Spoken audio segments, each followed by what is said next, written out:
안녕하십니까. 형성우 교수입니다. 이번 상강 시간에는 6.25 전쟁의 요약 개간2 중공군 내용이 되겠습니다. 화면에서 보이는 내용이 곧 중공군의 3차 공세 요도가 되겠습니다. 참고 자료는 보시는 바와 같고요. 저는 사이버 드론봇 군사학과장이고요. 26사단장을 역임했습니다. 자, 전번 2강에는 크게 4가지 국면에 대해서 살펴보았고요. 이번에는 인천 상륙작전과 38도선 회복, 38도선 돌파와 북진, 중공군의 개입과 유엔군의 험난한 철수, 그다음에 유엔군의 재반격과 38도선을 연한 교착전 한국명, 휴전 협상, 고지쟁탈전, 정전, 요 한국면, 6.25 전쟁의 결과 이렇게 대략 6개 세트로 진행을 하도록 하겠습니다. 자, 전쟁의 경과입니다. 6.25 전쟁의 경과인데요. 6월 25일부터 53년 7월 27일까지죠. 그래서 1129일간이라고 하죠. 그래서 보시면은 기습남침 상황인데요. 기습남침에서는 3일간 이렇게 서울 피탈까지 3일간 소요됐고, 지연전 여기 보시면은 일본 꼭지에서 쭉 이렇게 지연전을 하게 되는 거죠. 그래서 한강선에서 낙동강까지의 이 기간은 1.5개월이 소요가 됐고요. 낙동강 선에서 방어 작전은 한 1.5개월간 이렇게 하게 되는 겁니다. 또 인천 상륙 작전을 해서 반격을 하게 되는데, 이때 낙동강 선에서 38도선까지는 15일이 소요가 되었고요. 또 38도선에서 압록강까지는 대략 1개월, 평양 북방에서 이렇게 전투를 하게 되는 것은 1.5개월 이렇게 되었고요. 3번 꼭지를 보시면 중공군이 개입한 상황인데요. 이것은 평양에서 서울 이남까지 이렇게 후퇴를 해서 1개월간 소요가 되고요. 그런 다음에 교착전 4번 꼭지에서 이렇게 이루어지는데요. 휴전, 협상과 고지 쟁탈전이 2년간 이루어지게 되는 겁니다. 전반적으로 봤을 때 전쟁 초기에, 그러니까 한 7월 5일, 7월 6일에 미군이 들어오게 되죠. 그래서 궁극적으로 미국이 신속 참전함으로써 지연전이 가능했다, 이렇게 평가를 할 수가 있어요. 자, 그래서 이번 국면은 인천 상륙작전과 38도선의 회복에 대한 국면인데요. 이 국면은 맥아더 장군의 인천 상륙작전으로 북군과 유엔군은 그러니까 낙동강 방어선에서 반격을 개시해서 개전 이후 3개월여 만에 38도선을 회복하는 이러한 상황이 되겠습니다. 자, 이 요도를 보시면요. 요도를 보시면은 미 10군단이 인천 지역으로 이렇게 상륙을 하게 되죠. 그래서 그 10군단에는 미 7사단과 미 해병 1사단, 거기에 우리 한국군 16년대하고 해병 1년대가 배속돼서 상륙을 하게 되는 것이고요. 이 낙동강에서는 진주, 남원, 군산 방향으로는 미 2사단과 미 25사단이 이렇게 반격을 하고요. 대구, 청주, 오산, 서울 축선으로는 기병 1사단, 미사단이죠. 그 다음에 미 24사단, 그 다음에 한국군 1사단이 이렇게 반격을 하게 되는 것이고요. 영천, 안동, 원주, 이 춘천 축선으로는 6사단과 8사단이 이렇게 공격을 하고요. 동해안 축선으로는 한국군 3사단과 수도사단이 이렇게 반격을 하는 그러한 국면이 되겠습니다. 자, 그럼 인천 상륙작전과 서울 탈환에 대해서 살펴보면요.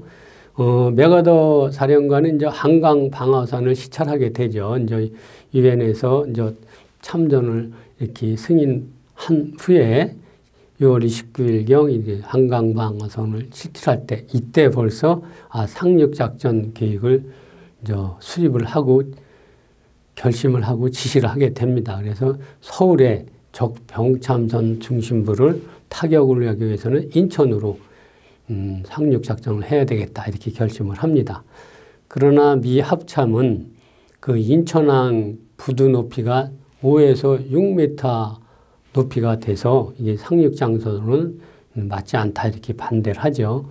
그럼에도 불구하고 맥아더 원수는 기습을 통해 상륙함으로써 적의 병참선을 차단이 가능하다고 주장을 합니다. 그래서 결국은 인천 상륙 작전을 50년 9월 15일 개시를 하게 된 겁니다. 그래서 이제 근데 이 인천 상륙 작전 이전에 그 인천을 이렇게 숨기기 위해서 군산, 삼척 일대에 포격하고 이렇게 기만 전술을 같이 시행을 합니다. 그래서 결국은 8m 점령을 9월 15일에 하고 인천 점령은 9월 16일, 서울 탈환은 9월 28일 하게 됩니다. 그래서 소위 이제 9.28 서울 수복이죠. 자, 그것은 사진에서 보면은 중앙청에 이제 태극기를 개항하는 이러한 모습이 되겠습니다. 자, 그래서 인천 상륙작전이 성공함에 따라서 낙동강 전선에서 이제 총 반격 작전이 이루어지는 겁니다. 아까 말씀드린 대로 그러한 요도 방향으로요. 그래서 이 당시 낙동강 전선의 북한군은 이 전투력이 엄청 저하되어 있었죠. 그래서 그때는 보급 지원과 이 아군 항공 폭격 등으로 전투력이 30% 이하로 이렇게 저하됐다는 것이죠. 그래서 이제 인천 상륙 작전이 성공하게 다음 날 국군과 유엔군은 총 반격으로 전환을 해서 저 10군단은 저 남에서 저 북에서 남으로 그다음에 여기 낙동강 방어선에 있던 부대들은 남에서 북으로 인천 상륙 작전 부대는 북에서 남으로 이렇게 해서 이렇게 압박 공격을 하게 되는 것이죠. 그래서 9월 20일에는 미 2기병사단이 외관을 탈환하고 전전선을 돌파해서 이제 진격을 하게 되는 겁니다. 이때 북한군 상황을 보면은 이제 북한군은 이때 전선 붕괴로 해서 지휘 체제가 와해됐고 그래서 도주 운신을 하게 되는 거죠. 그래서 9월 중순경에 낙동강 전선은 북한군은 약 7만여 명이었는데요. 이 중 38선 이북으로 철수한 병력은 2만 5천에서 3만 명 순입니다. 정도로 추산하고 있어요. 나머지 지리산, 태백산으로 운신하는 것은 대략 2만 명으로 추산하고요. 이들은 공비 활동을 하게 되는 것이죠. 그래서 이제 국군 유엔군은 반격 개시 15일 만에 이제 38도선을 회복하게 되는 거죠. 9월 30일에요. 자, 인천 상륙 작전. 이게 가능성이 5,000대 1이라고 그랬죠. 그래서 도박이라는 용어를 썼는데요. 맥아더의 인천 상륙 작전을 반대한 것은 미 합참과 해군이에요. 그래서 미 합참이 반대한 이유를 보면은 적에 의한 각계극파 위험이 있다. 또 낙동강 방어선 확보가 곤란하다. 이제 이 상륙하기 위한 선박이 부족하기 때문에 일본 방어에 공백이 발생할 수 있다. 또 지형적, 해양적 조건으로 부적합하다. 이렇게 해서 미 합참은 인천 대신 군산 상륙을 이렇게 제의를 합니다. 반면에 미 해군도 반대를 하는 것이죠. 극심한 조수간만의 차이가 있다. 또 인천 앞에 있는 얼미도가 큰 장애물이 된다. 그 다음에 주간 상륙을 하게 되면은 적의 공격에 취약하다. 뭐 이렇게 하고요. 또 상륙 시기를 기도비닉, 그러니까 숨기기가 어렵다 이런 거고요. 상륙 후에도 그 저반 지역이 제한이 된다. 아까 부두 높이가 이제 5 내지 6m라고 했지 않습니까? 그래서 이렇게 반대를 했어요. 그럼에도 불구하고 메가더는 확고한 신념을 갖고 있었는데 그것은 지금 미 합참과 미 해군이 반대하는 이유가 곧 기습 달성을 할 수 있다 이런 거죠. 북한군도 그렇게 생각한다 이런 거죠. 그래서 적이 예기치 않는 인천이 적합하다 이렇게 계속 신념을 가지게 됩니다. 그래서 또 군산보다는 인천으로 상륙을 해야 서울 탈환이 용이하다 이렇게 해서 결국은 인천 상륙 작전을 하게 되고 성공을 하게 되는 것입니다. 자, 그 사진을 보시면은 한국 해병의 인천 상륙 작전 모습입니다. 자, 다음 국면은 38도선 돌파와 북진 요 국면인데요. 요것은 1950년 10월 1일부터 10월 24일에 이런 상황인데요. 자, 38도선 최초 돌파에 대해서 좀 알아보면요. 메가더 사령관은 3차 대전을 우려에도 불구하고 북진을 결의합니다. 이승만 대통령의 강렬한 통일 의지가 반영되었다고 볼 수 있는 것이죠. 국군 3사단이 38도선을 최초로 돌파합니다. 이것이 대략 양양 일대가 되는데요. 그것이 50년 10월 1일입니다. 자, 그림은 육군 3사단이 38도선을 돌파한 기념이고요. 자, 이때 이제 육군 참모총장이 국군 3사단이 38도선 북쪽을 적에게 피해를 입고 있으니 이들을 공격해달라. 이렇게 해서 이제 미 8군 사령관의 승인을 얻어서 이제 38도선을 이제 돌파하게 되는 그러한 국면입니다. 네. 그래서 정부는 이날을 기념해서 10월 1일을 국군의 날로 제정해서 현재까지 이제 이렇게 국군의 날로 지정하고 있는 것이죠. 그것이 1956년에 제정이 됐던 것이죠. 자, 이것이 이제 이 38도선 돌파와 북진에 대한 요도인데요. 보시면은 좌측부터 보시면은 미일군단이 미일기병사단, 미24사단, 국군 1사단 해서 사리원, 평양, 이 정주 방향으로 이렇게 공격을 하는 것이고요. 이때 구군단은 후속 지원 부대 후방 지역 작전을 했고요. 한국군 2군단은 국군 6사단, 국군 7사단, 국군 8사단이 해서 춘천에서 양덕, 개천, 회천, 초산 방향으로 이렇게 반격을 하게 되는, 북진을 하게 되는 것이죠. 또한 한국군 1사단, 수도 3사단과 국군 3사단과 수도 4단은 양양, 그 다음에 원산, 흥남, 송진, 청진으로 이렇게 공격을 하고요. 인천 상륙작전을 한 10군단은 원산으로 상륙해서 장진호 방향으로 공격을 하고요. 미 7사단은 이연에 상륙을 해서 해산진 방향으로 이렇게 북진을 하게 되는 상황입니다. 이때 이 10군단이나 미 7사단은 이미 우리 한국군이 1군단이 점령했기 때문에 행정적인 상륙을 하게 되는 것이죠. 사진을 보시면은 국군 1사단이 평양 탈환하는 국면이고요. 이승만 대통령이 평양 탈환 기념 행사를 하게 되는 겁니다. 국군 6사단이 초산을 점령해서 압록강 물을 수통에 담는 병사죠. 이게 10월 26일 상황이고요. 유엔군은 또 숙천, 순천 여기에 공정작전을 합니다.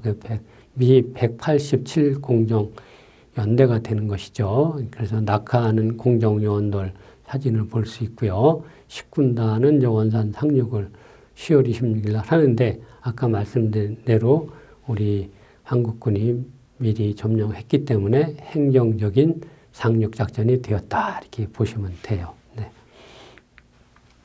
자, 다음은 이제 중공군의 개입과 유엔군의 험난한 철수 이렇게 되어 있는데 이것이 50년 10월 25일부터 51년 1월 22일 상황인데요. 자, 이것이 중공군 개입이죠. 그래서 제가 제목에 중공군 이렇게 한 것인데요. 자, 이게 이제 중공군의 이렇게 1차 공세, 2차 공세, 3차 공세, 그 다음에 유엔군의 1차 반격, 이러한 요도인데요. 이러한 요도를 잘 보시면은, 자, 맨 북단부터 볼게요. 북단 이렇게 보면 1차 공세가 10월 25일부터 11월 5일까지 이렇게 쭉 했는데, 이때는 이제 청천강성까지 하고요.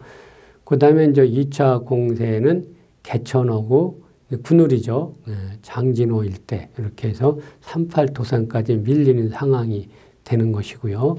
3차 공세는 이제 38도선에서 여기 평택, 원주, 삼척순으로 이렇게 밀리는 것이 3차 공세가 되고요. 유엔군 1차 공격은 보시는 바와 같이 이렇게 서울, 홍천, 이선에 이렇게 도달하는 그러한 내용인데요. 세부적으로 살펴보도록 할게요. 네.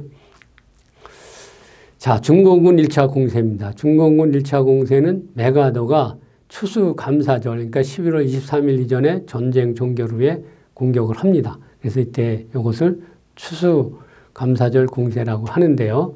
이때 이제 중공군이 18개 사단 25만 명으로 요도에서 보시는 바와 같이 1차 공세를 하게 됩니다. 그래서 이때 국군, 유엔군이 청천강 이남으로 후퇴를 하게 되는 것이죠. 그런데 이때 메가더는 이 1차 공세 후에도 이 중공군이 소규모밖에 안 되구나. 소규모 공격으로 이렇게 오판을 했다는 것이죠. 자, 이제 중공군 2차 공세는 이때가 크리스마스 시기인데요. 그래서 크리스마스 이전에 전쟁 종결을 위해서 공격을 하게 되는 것이죠. 그래서 크리스마스 공세는 11월 24일 날 개시를 하게 되는 겁니다. 그래서 중공군은 이때 중공 군우리 장진호 일대를 포위 형성을 하게 되는 것이요. 그러니까 이렇게 별표 모양의 이제 이렇게 보이시죠? 거기에 포위망을 형성해서 이때 국군 유엔군이 38도선으로 이렇게 철수를 하게 되는 이러한 국면이고요. 이때 드디어 이제 메가더는 중공군이 대규모로 참전을 했다는 사실을 인정하게 되는 것이죠. 자, 이제 사진을 보시면 공격 중인 중공군, 이게 손바지를 입고 이렇게 나팔을 불고 있어요. 이제 아마 돌격하는 장면 같고요. 그 다음에 이제 중공군 공세로 파괴된 아군 장비들이 이렇게 도로변에 이렇게 쭉 널브러져 있네요. 네. 자, 이제 중공군 3차 공세입니다. 중공군 3차 공세는 이 38도선상에서 이제 12월 20일 3차 공세를 하는 것이죠. 그래서 전투력이 약한 국군 164단 지역을 집중 돌파를 해서 결국은 8군 사령관 리찌회의는 평양 안성선으로 철수를 지시합니다.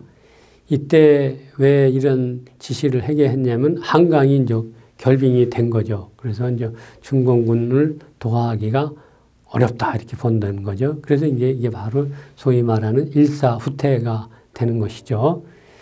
중공군은 그래도 이제 동계가 되니까 춥고 혹한이 오고 그러니까 또 보급 제한으로 더 이상 진출은 제한이 됐다는 거죠. 평택 안성선에서요. 자, 메가더 사령관이 이런 말을 했습니다. 어떠한 군사 행동에서도 보급은 작전 기능을 유지하는 신경계통과 같다. 보급이 없으면 전쟁을 못한다는 거죠. 작전을 할 수 없다는 겁니다. 네. 자, 이제 유엔군의 재반격과 38도선을 연한 교착전에 대한 국면인데요. 자, 이것은 51년 1월 23일부터 51년 7월 9일까지 이루어지는 상황입니다. 1차 반격으로 한강 남한까지 이제 진출한 유엔군과 국군은 중공군 4, 5차 공세를 저지하며 38도선 2부까지 진출하여 교착전을 전개하는 이러한 국면이 되겠습니다. 자, 이 국면을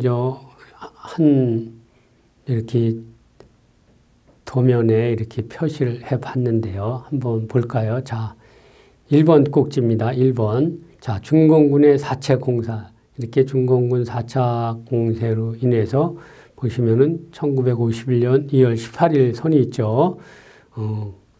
적색선 실선입니다. 실선. 자, 이렇게까지 수원 뭐 이렇게 쭉 거기까지 4차 공세가 이루어졌다는 거고요.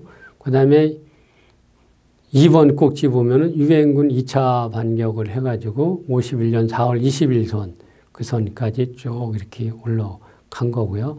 다시 이제 3번 꼭지를 보면은 중공군 5차 5월 공세를 해서 51년 5월 20일까지 이렇게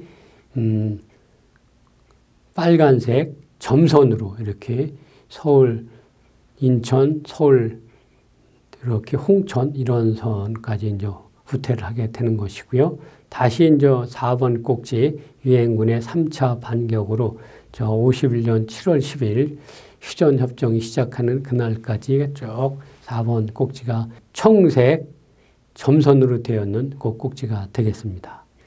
자, 유엔군의 반격과 중공군의 4차 공세인데요. 자, 유엔군이 반격을 하는데 이때 서부 지역에서는 썬더볼트라는 작전으로 진행이 되고요. 동부 지역은 라운드업이라는 작전으로 개시가 되는 거죠. 그래서 서부 지역은 한강 남한, 그 다음에 동부 지역은 강릉 일대까지 이렇게 진출하는 상황이고요. 이런 상황에 중공군이 유엔군을 저지하기 위해 4차 공세를 하게 되는 겁니다. 그래서 행성의 국군 3개사단, 3사단, 5사단, 8사단 격파후 지평리를 포위하게 되는 거죠. 그래서 이제 중공군이 3일간 이 지평리 일대를 파상 공격했으나 실패를 하게 되죠. 그래서 이 중공군이 참전 이후 최초의 패배가 이 지평리 전투입니다. 여기서 이제 나중에 이제 좀 뭐 세부적으로 알아볼 건데요. 여기서 지평리 전투에서 아주 미군이 전투를 잘합니다. 자, 여기서 중부전선의 중공군 보시면은 그 눈이 이렇게 쌓였는데 아주 개미떼처럼 막 이렇게 인해 전술을 하는 모습이고요. 그 다음에 이제 지평리를 공격하는 중공군 이렇게 보시는 사진입니다. 격렬한 사진이고요. 유엔군은 이 4차 공세에 대해서 재반격으로 서울을 다시 탈환합니다. 재탈환하는 게 3월 12일이고요. 그래서 이제 문산, 양양까지 이제 선까지 진출하게 되는 겁니다. 이제 중공군 5차 공세와 유엔군의 3차 반격 상황인데요. 자, 중공군은 국군, 유엔군이 철안, 기마까지 진출하게 됨에 따라서 대규모 공세를 개시를 합니다. 그래서 이때 47개 사단을 동원해서 서부전선에서는 4월, 5월에는 동부전선에서 2차례 공격을 하게 됩니다. 그래서 이때도 국군 유엔군은 압도적인 화력으로 중공군을 5차 공세를 저지합니다. 이때 유명한 전투가 4월 공세 시 영국군 29여단이 설마리 일대에서 4일간 저지를 성공하게 되고요. 5월 공세 시는 국군 6사단이 용문산 전투에서 중공군 3개사단을 격퇴합니다. 네, 이러한 전투가 있었던 거죠. 그래서 사진을 보면은 좌측 사진은 방어 중인 글로스터 대대인데 이것이 연영방 29여단의 설마리 일대에서 전투고요.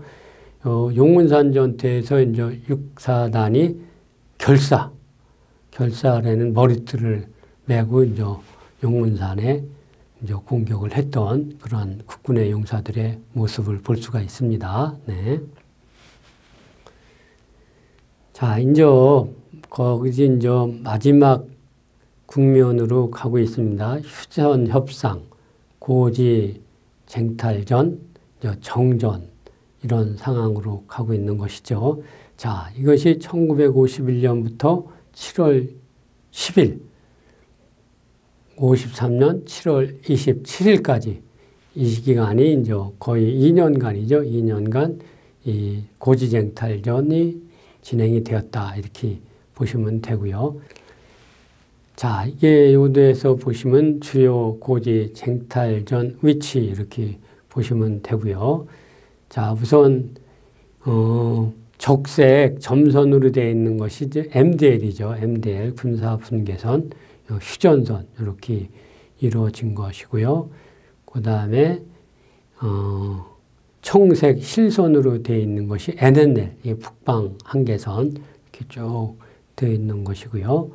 자, 여기서 보시면 이 정전협정 체결 당시 국군 유엔군의 통제하에 있던 섬이 이렇게 빨간 섬으로 이렇게 표시가 되어 있죠. 자, 맨 북쪽부터 볼까요? 석도, 초도, 백령도, 대청도, 소청도, 마합도, 기린 이렇게 되어 있죠. 이때 이제 저희가 섬들은 다 우리 국군 및 유엔군 이렇게 통제하에 있었다 이런 것이고요. 이 중에서 이제 주요 고지 쟁탈전 위치를 쫙 살펴볼까요?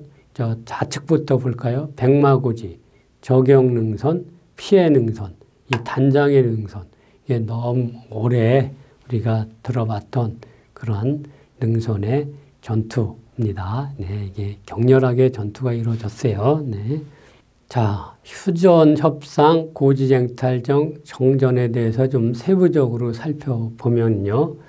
중공군이 5차 공세, 아까 말씀드린 대로 용문산 전투, 설마리 전투 이런 거에서 실패 후 휴전회담에 참석을 하게 됩니다. 중공군이. 그것이 1951년 7월 10일 상황입니다.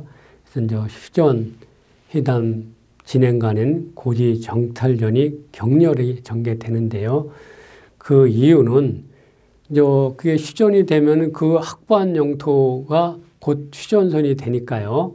어떻게 해서든지 한 치의 땅이라도 더 이렇게 뺏으려고 노력을 했고요. 또한 유리한 협상을 하기 위한 주도권 장악을 하기 위해서 이렇게 그런 노력을 했다는 것이죠. 그러다 보니까 피해능선, 단장의 능선 전투, 저경능선, 백마고지 전투 등이 이때 치열하게 이루어지는 것이고요.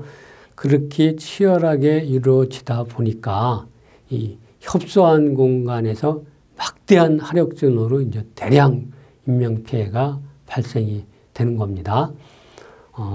그럼에도 불구하고 결국은 53년 7월 27일 정전협정이 조인이 됩니다. 그래서 아까 말씀드린 대로 MDL 군사분계선과 북방한계선 NLL을 경계로 해서 남북한이 분단이 되고 현재까지 이루고 있는 것이죠. 자, 이제 마지막 국면입니다. 6.25 전쟁의 결과입니다. 자, 그러면 6.25 전쟁의 결과는 어떠한 것인가를 이제 살펴보는 단계인데요.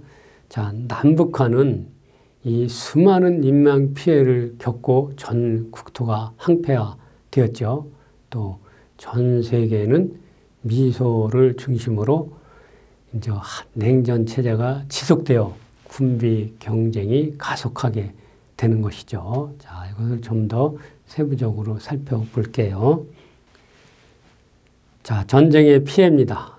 국군 및 유엔군의 피해는 국군, 유엔군 이렇게 구분되어 있죠. 전사를 한번 볼까요? 전사를 보시면은 국군은 13만 7천여 명, 유엔군은 4만 667명이네요. 이 중에서 미군이 3만 6천 명, 3만 7천 명 가까이 되네요. 그래서 국군 유엔군은 전사가 17만 8천 명 정도 됐다. 부상, 포로, 실종 이런 걸 포함하면 총 77만 6천여 명이 피해가 있었다. 이렇게 보고요. 공산군, 여기 중공군과 북한군이 포함된 거죠. 물론 이건 추정치입니다. 자료에 따라서 좀 틀릴 수가 있는데요. 177만 명으로 이렇게 추산을 하고 있는 것이죠. 예. 민간인 피해를 살펴보면은 민간인은 이제 사망이 37만 명 정도 되고요. 뭐 부상, 납치, 실종까지 하면은 한 99만 명이 이렇게 피해를 입었다는 것이죠. 북한 인민군 피해는 뭐 추정상인데요. 150만 명으로 이렇게 추정을 하고 있습니다. 자, 이산가족은 1천만 명이 있었고요. 전쟁, 고아, 뭐 이런 등 사회 문제가 발생하고요. 산업시설은 45%가 파괴됐고 국토는 황폐화됐죠. 뭐 오른쪽 사진을 보시면은 파괴된 산업시설이고요. 뭐 이게 중앙청 일대 같으네요. 네. 그 다음에 좌측 사진은 이산가족과 헤어지는 어르신의 모습인데요. 자, 사랑하는 가족 간의 생이별은 신이 인간에 내린 가장 큰 형벌이다. 아직도 이러한 생이별은 계속되고 있는 것이죠. 자, 이제 전쟁의 영향을 이제 각국에 그러면 전쟁은 어떻게 미쳤는가를 이제 살펴보는 그런 내용인데요. 자, 북한에는 6.25가 어떤 영향을 미쳤냐. 전쟁 기간 대규모 인구가 남한으로 이동을 했죠. 그래서 북한은 이제 인적 자원이 부족하게 되고요. 또 북한 체제 반대자는 다 남한으로 이동해서 공산주의 체제 구축이 유지가 되는 거죠. 또 서방 세계와 단절이 되고 뭐 산업시설 이런 것이 국유화되고 그래서 경제가 붕괴되는 그런 영향을 받게 되는 것이고요. 자, 남한에 미친 영향은 어떠냐. 이 피난민으로 해서 이 인구가 도시로 집중이 되는데요. 예를 들면 1949년에 도시 인구가 한 18%였는데 59년 전쟁 끝나고 59년에는 한 28% 이렇게 좀 도시로 집중이 됐다. 그다음에 반공 이념이 확산이 됐고 또 우리 남한은 봉건주의적 장제가 붕괴되고 시장 경제 질서에 의한 산업자본이 형성이 돼서 남한은 민주국가로서 이렇게 발돋움을 하게 되는 거죠. 자, 미국에 미치는 영향인데요. 그럼 미국에는 어떠한 영향을 미쳤냐? 유엔군의 주도적 역할을 수행을 하게 됨으로써 자유세계의 리더로 부상하게 되는 거고요. 소련은 어떠냐? 전쟁 배후 조정국가로 지목이 됐죠. 그럼에도 불구하고 북한을 적극적으로 돕지 않게 됩니다. 그래서 세계적인 비난 대상이 됐고요. 중공에 미친 영향은 중공은 대량 사상자가 발생하게 되는 것이죠. 그 인원이 많이 참석이 해서 많은 사상자를 냈잖아요. 또 국력 소모로 경제 재건이 지연되는 이러한 영향을 받게 되고요. 일본에 미친 영향을 살펴보면 6.25 전쟁의 가장 큰 수혜국은 일본이라고 볼 수 있는 것이죠. 그래서 6.25 전쟁 당시 이 남한에 대한 후방기지, 병창 기지 역할을 하게 된 것이죠. 전쟁 기간 동안. 그래서 전쟁 기간 동안 GNP가 매년 10% 이상 이렇게 성장을 했다고 합니다. 네. 그래서 이제 이러한 한국 6.25 전쟁의 결과로 전 세계가 미소 중심의 냉전 체계가 지속되고 군비 경쟁이 가속화되는 이러한 상황이 도래되는 것이죠. 네. 자, 이 사진은 워싱턴 DC의 그 한국전 참전용사 기념공원의 이제 모습인데요. 자, 이것이 이제 한국군을 이렇게 연상을 해면 미군이 그 7월달 우기에 한창 전투를 했잖아요. 그러니까 환초일을 쓰고 이렇게 수색 정찰을 하는 이러한 모습입니다.